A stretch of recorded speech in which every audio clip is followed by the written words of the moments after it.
Hello guys, मैं नवल सिंह पवार आप लोगों के बीच अपना नया वीडियो लेकर फिर से आ रहा हूँ।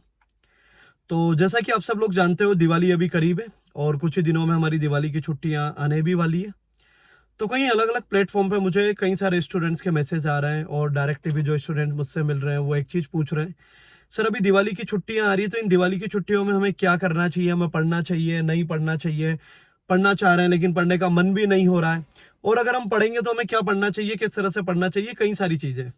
तो यहाँ पर मैं एक एक करके इन सभी चीज़ों के बारे में बात करने वाला हूँ। आप इस वीडियो को बिल्कुल लास्ट तक देखिए। तो सबसे पहले हम बात करने वाले हैं कि दिवाली आ रही है, आप सब लोग एक्साइटेड होंगे कि दिवाली आ रही है तो घर जाना है, घर जाकर हमें हमारे फैमिली वालों से मिलना है। अगर हम कहीं घर से बाहर रुक रहकर कोचिंग कर रहे हैं, रुक कर कोचिंग कर रहे हैं, तो फ्रेंड्स के साथ आप लोगों ने प्लान भी बना लिया होगा कि ऐसे पार्टी करनी है, यहाँ घूमने जाना है, सब कुछ करना है। इन 7-8 दिन में तो पूरा धमाल मचा देंगे, काफ़ी सारा घूमेंगे फिरेंगे, ये सब आपने प्लान कर लिया होगा। तो ये सब अपनी जगह ठीक है बेटा। मेरा आप लोगों से एक क्वेश्चन है कि जब आप अभी अपनी प्रिपरेशन कर रहे होंगे तो बीच में कई बार आप इस तरह से सोचते होंगे कि यार बीच में कहीं 5-7 दिन मिल जाते तो मेरी कई सारी चीजें छूट गई है पहले। जैसे कई बार आपको लग रहा होगा कोई चैप्टर आपका अधूरा रह गया है, कोई बैकलॉग हो गया है, या आपको ऐसा होगा कि कोई चैप्टर मुझे अच्छे से 1-2 बार और रिवाइज करना है अगर मुझे उसमें कमांड लानी है। तो इस तरह की कई सारी चीजें आपके माइंड में चलती होगी कि बीच में बस कभी अपने को 5 या 7 दिन मिल जाए तो हम इस तरह से कर लेंगे, और आप लोग इंतजार भी कर रहे होंगे। और देखा जाए तो अब दिवाली की छुट्टियां भी आ रही है, तो बेटा इसको केवल आप छुट्टियां मत समझो, आप इसको एक तरह से ये समझो ये केवल छुट्टियां नहीं है, ये वो टाइम है जो छूट गया है उसे कवर करने का एक अवसर, एक मौका भी है। तो देखो बेटा, आप लोग थोड़ा सा समझो कि अभी तक कई सारी दिवालियां हमने मनाई है और आगे भी कई दिवाली आने वाली है, लेकिन इस दिवाली हमें अपने कैरियर के लिए इतनी मेहनत कर डालनी है कि आगे आने वाली दिवाली हम जिस भी मेडिकल कॉलेज में, जिस भी फील्ड में, जहां पर भी हम अच्छे से मनाना चाहते हैं वो हम पूरा कर पाए। क्योंकि समझो, अगर हम अभी 7-8 दिन बिल्कुल नहीं पढ़ेंगे या केवल मौज मस्ती में निकाल देंगे तो देखो इसके कई सारे नुकसान है। सबसे पहला तो बेटा, 7-8 दिन तुम बिल्कुल नहीं पढ़ोगे, अभी तक तुम कंटिन्यू पढ़ते हुए आ रहे थे, एक तुम्हारा वो मोमेंटम ब्रेक हो जाएगा। मोमेंटम ब्रेक होने के बाद जब तुम 8 दिन 10 दिन के बाद वापस अपनी पढ़ाई स्टार्ट करोगे तो एकदम से तो ऐसा होगा नहीं कि पहले दिन में तुम पहले 8 घंटे पढ़ा करते थे तो वही 8 घंटे पढ़ने लग जाओगे। उस मोमेंटम को मेंटेन करने में 5-7 दिन चला जाएगा, तो कहीं ना कहीं हमारे यहाँ 10-15 दिन बर्बाद हो रहे हैं। तो एक तो मोमेंटम चला जाएगा, और दूसरी चीज, आप कई टाइम से ऐसा सोच रहे थे, अभी जो मैंने पहले भी बोला है कि हमें बीच में केवल 5-7 दिन मिल जाते तो हम हमारा बैकलॉग कंप्लीट कर लेते, चीजें रिवाइज कर लेते। तो अभी तो ठीक है, लेकिन जब 1-2 महीने के बाद तुम इस कंपटीशन में खुद को मापोगे कि मैं अभी कहां पर स्टैंड कर रहा हूं, तो उस समय तुम्हें समझ आएगा यार वो 5-7 दिन में यूटिलाइज कर लेता तो आज अभी मेरी ये हालत ना होती, शायद मैं इससे तो कुछ बेटर कर रहा होता। तो उस समय हमारे मुंह से ऐसा नहीं निकलना चाहिए कि काश मैं ये कर लेता। क्योंकि इतना सा याद रखो, सिंपल सा, कि लाइफ में जितने कम काश होंगे लाइफ उतनी अच्छी होगी। तो अभी अपने को बिल्कुल अच्छे से पढ़ना है, 7-8 दिन प्लान करना है। मैं बिल्कुल ये भी नहीं बोल रहा हूँ आप लोगों को कि आपको 24 घंटे मिल रहे हैं तो आप 15 घंटे पढ़ो, 16 घंटे पढ़ो, नहीं। देखो दिवाली फेस्टिवल है, इतने टाइम के बाद हम हमारे लोगों से मिलेंगे तो कहीं ना कहीं उनके साथ टाइम स्पेंड करेंगे तो हमें एक एनर्जी भी आ जाएगी अगले 5-6 महीनों के लिए। तो वो बिल्कुल ठीक है, आप जाओ उनके साथ मिलो भी सही, लेकिन थोड़ा सा प्लान करो। जैसे दिवाली नाइट फेस्टिवल है, तो ऐसा तो होता नहीं कि हम सुबह उठे और सुबह उठने से हमारा दिवाली स्टार्ट हो गया। और अभी कहीं ना कहीं बेटा हम स्टूडेंट लाइफ में है और स्टूडेंट को थोड़ा सा बचना चाहिए अभी हर तरह से अपने को पूरा टाइम बर्बाद करने से। तो मैं बोलता हूं अगर आपको 24 घंटे भी मिल रहे हैं तो आप खुद को इस तरह से यूटिलाइज करो कि हम किस तरह से अपना प्लान कर सकते हैं, किस तरह से घूम फिर सकते हैं, किस तरह से अपने आप को आने वाले टाइम के लिए एनर्जेटिक बना सकते हैं और एनर्जी ला सकते हैं, और किस तरह से भी इन छुट्टियों को हम अच्छे से पढ़ सकते हैं। तो अभी तक मुझे लगता है कि आपको मेरी वीडियो देखकर यह तो समझ आ गया होगा कि हमें क्यों पढ़ना चाहिए, क्यों नहीं पढ़ना चाहिए।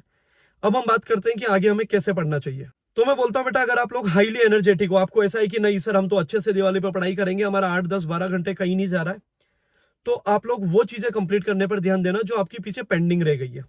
क्योंकि अभी अच्छा खासा टाइम मिल रहा है अपने को तो हम उन्हें आराम से कर सकते हैं, तो आप वो करो। और अगर आपको लग रहा है कि नहीं सर हम बस जैसे तैसे कुछ टाइम निकाल कर पढ़ पाएंगे, तो बेटा आप लोग कुछ नई चीज स्टार्ट करने की जगह अपनी पुरानी चीजों को रिवाइज करो। इतना अच्छे से रिवाइज करो कि वो टॉपिक आपके अच्छे से कंप्लीट हो जाए, आपको कॉन्फिडेंस आए उसमें, तो आप वो करना स्टार्ट करो। मैं आपको बहुत ज्यादा पढ़ने को नहीं बोल रहा हूँ, आप दिन भर में केवल अपने 5-6 घंटे निकालेंगे तो भी इनफ है। अगर ज्यादा निकाल पाते हैं तो बहुत बेस्ट है, लेकिन इतना तो मिनिमम निकाल लेंगे। अब देखो किस तरह से आप लोग अपना टाइम निकाल सकते हो। जैसे अगर आप रात को बहुत लेट सोने वाले स्टूडेंट हो, जैसे हम तो सर रात को 3-4 बजे ही सोते हैं, उससे पहले हमारा सोना हो ही नहीं पाएगा इन दिवाली की छुट्टियों में। तो मैं बोलता बेटा आप लोग कोशिश करो करीब 2.5-3 घंटे आप रात को ही पढ़ लो, क्योंकि देखो रात को 1-2 बजे तो कहीं पार्टी कर भी नहीं रहे होंगे, और कर रहे होंगे तो उससे आपको अभी बचना है, अभी अपने को उस टाइम पर पढ़ाई करनी है। तो रात को 2.5-3 घंटे आप पढ़ लो। जैसे उसके बाद आप 7-8 घंटे की नींद लेकर सुबह उठोगे 10-11 बजे, तो मैं बोलता हूँ 1-2 घंटे उठते ही पढ़ लो। तो उससे हुआ क्या, तुम्हारा रात को लगभग तुमने 12-1 बजे ही पढ़ना स्टार्ट किया, 3-3.5 घंटे, और सुबह उठते ही हमने 1.5-2 घंटे भी पढ़ लिए, तो हमारे लगभग 5-6 घंटे कंप्लीट हो गए 12-1 बजते बजते। उसके बाद अब पूरा दिन आपके पास बच गया है कंप्लीट करने के लिए। अब जैसे 1-2 बजे भी हम फ्री हो गए, तो अब हमारे पास पूरी रात को 12 तक पड़ी हुई है। अब आपको दिन में जहाँ अपने फ्रेंड्स के साथ जाना है, मूवी जाना है, घूमने फिरने जाना है, कुछ खाने पीने जाना है, या फैमिली के साथ, रिलेटिव के साथ अपने को फेस्टिवल एंजॉय करना है, तो आप आराम से कर सकते हो।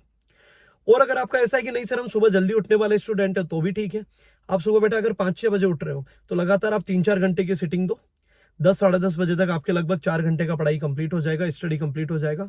उसके बाद जब भी आपको टाइम मिलता है बीच में 1-8 घंटा और निकालते ही आपके भी 5-6 घंटे कंप्लीट हो जाएंगे। तो आप इस तरह से प्लान करो, क्योंकि अभी अपने को बेटा नहीं समझ में आएगा कि 5-7 दिन चले गए, लेकिन जब हम फरवरी, मार्च, अप्रैल में होंगे ना, तब हमको इन 7 दिनों की अहमियत इतनी समझ आएगी कि काश यार वो 7 दिन हम पढ़ लेते। तो थोड़ा सा बेटा अपने आप को मोटिवेट करो, और कहीं ना कहीं ये समझो कि देखो हमें जब भी अपने ड्रीम को अचीव करना है, कुछ पाना है, तो हमें अपना 100% देना ही पड़ेगा, क्योंकि बिना 100% दिए तो हम उस चीज को नहीं पा पाएंगे। और अगर वो हो भी गई तो अंदर से एक होता है ना कि यार ये मेरा 100% नहीं था, शायद मैं इससे बेटर डिजर्व करता था। तो आप बेटा 50-60-70% हर कोई बच्चा दे रहा है, बस केवल 30-40% हम लोग इन डिस्ट्रैक्शन की वजह से अपना छोड़ दे रहे हैं। तो इन 30-40% को भी अपने को देना चाहिए। क्यों? क्योंकि अगर हम अभी नहीं देंगे तो अपने को आने वाले सालों में 100% देना पड़ेगा, और उस टाइम पर हमें रिग्रेट होगा यार जो चीज हम 1 या 2 साल पहले अचीव कर सकते थे वो हमें अभी मिल रही है, तो क्यों ना अभी हम उसके लिए पढ़ना स्टार्ट कर दें। और बेटा यहाँ पर जो हम प्लान बना रहे हैं वो अपने को थोड़ा सा रियलिस्टिक बनाना है। रियलिस्टिक ऐसा जिसे हम अचीव कर सके। ऐसा नहीं कि आपने अनरियलिस्टिक प्लान बना लिया कि दिन में 18 घंटे 20 घंटे पढ़ना है, हमें अपना पूरा सिलेबस कंप्लीट कर डालेंगे इन 6-7 दिन में। ऐसा नहीं। अगर बेटा अनरियलिस्टिक प्लान बनाओगे तो उस समय ऐसा होगा कि बीच में 1-2 दिन पढ़ने के बाद ही जब चीजें अचीव होती हुई नहीं दिखेगी तो तुम बीच में गिव अप करोगे और बीच में ही छोड़ दोगे। तो ऐसा नहीं, इस तरह का प्लान बनाओ जो आप अचीव भी कर पाओ, और बस अच्छे से पढ़ना है अपने को। क्योंकि इन 6-7 दिन में अगर हम अच्छे से नहीं पढ़ेंगे ना, तो अभी तो नहीं समझ में आएगा, लेकिन जब जनवरी, फरवरी, मार्च, अप्रैल चल रहा होगा उस टाइम पर आपको चीजें रियलाइज होगी कि यार वो 7 दिन अगर हम हमारा 100% दे लेते तो हो सकता है शायद हमारी चीजें कंप्लीट हो जाती। और बेटा कहीं ना कहीं ये स्टडी एक मोमेंटम का भी खेल है। एक अगर यहाँ पर हमारा मोमेंटम बनता है तो और हम मोमेंटम ऐसा पकड़ेंगे कि अगले 5-6 महीने जो मोमेंटम पकड़ा हमने उसी मोमेंटम से पढ़ते गए तो जो भी हमारा ड्रीम मेडिकल कॉलेज है हम वहां पहुंच जाएंगे। तो बस आपको अच्छे से पढ़ना है, और मैं अपने नेक्स्ट पार्ट में आप लोगों को बताने वाला हूं कि अगले 6-7 महीने के लिए हमारी क्या प्लानिंग होनी चाहिए, क्या स्ट्रेटजी होनी चाहिए, किस तरह से हमें सेल्फ स्टडी करनी है, क्या हमारा प्लान होना चाहिए पेपर को सोल्व करने का। तो हम बाकी चीजें नेक्स्ट वीडियो में लेकर आते हैं। और आप बेटा कमेंट करके बता सकते हो आपको ये वीडियो कैसी लगी, और आप ये भी बता सकते हो कमेंट्स के द्वारा कि आपको किन टॉपिक्स के ऊपर वीडियो चाहिए। ऐसे अभी तक आप लोगों ने कई सारे कमेंट्स करके मुझे बताया भी है कि आप किन टॉपिक्स के ऊपर वीडियो चाह रहे हैं, तो मैं आगे भी इसी तरह से आप लोगों के लिए और वीडियो लाता रहूंगा।